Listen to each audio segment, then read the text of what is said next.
Hello YouTube, this is Asham Amuzande. I'm here to talk about fitness. So in this video we're going to talk about muscle building and how to maximize that. So the first thing you need to understand is that it doesn't happen overnight or over a short period of time. You can't build that much muscle in short period of time, especially if you've been lifting for years. The first year you're going to start lifting, you're gonna have the most progress, and it's gonna slow down and get to a point when it's so hard to build more muscle, and that's completely normal and okay.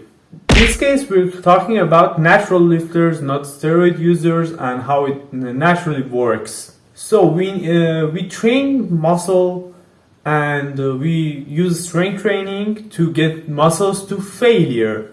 So the muscles get break down while you're training them, and they need the recovery and protein and energy in order to repair. And when they're repairing, that's when the hypertrophy occurs. Actually, when they're repairing, they repair bigger and stronger, so they're ready for the strong like lifts and stuff. That's why they say that you need to have progressive overload, so that the muscles and your body actually knows that it needs more strength now, so it has to build more muscle than last time.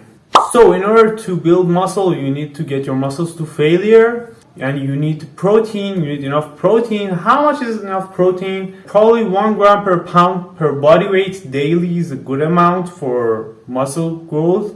This number gets a bit lower when you're bulking or you're in a calorie surplus, you're eating more carbs and fat. But 1 gram per pound per body weight is a good number to take your protein on.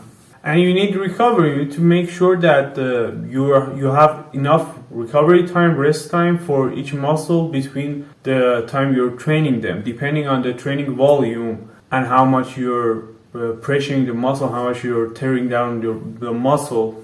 So a full body split, when you train your chest for like 3 sets or 4 sets in it, doesn't need that much recovery comparing when you're training chest on a whole day and like do 12 sets, 13 sets of chest trainings. So it depends on how much volume you put in, how much you tear down the muscle in that session.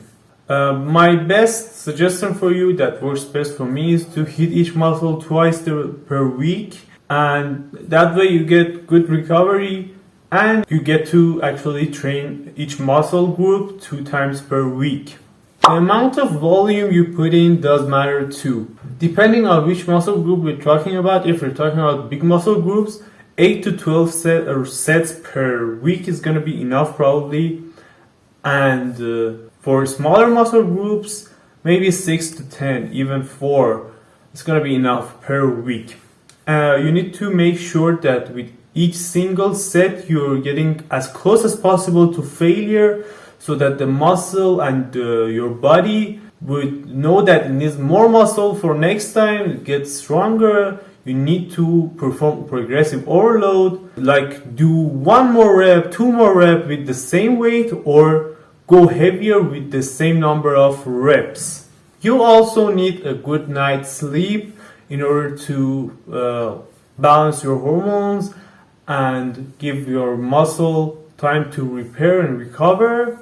So these were the rules for muscle building, but most importantly, you need to realize that it's a long-term thing, and you need to be patient and consistent, and the most importantly is not to give up. So it's important to have a reasonable plan and reasonable expectations. Don't compare yourself with the best genetics and physiques that you see on social media. Please don't, guys. Those guys maybe have the best genetics ever. Genetics plays a huge role on how much you can build muscle and how much is your best potential for building muscle.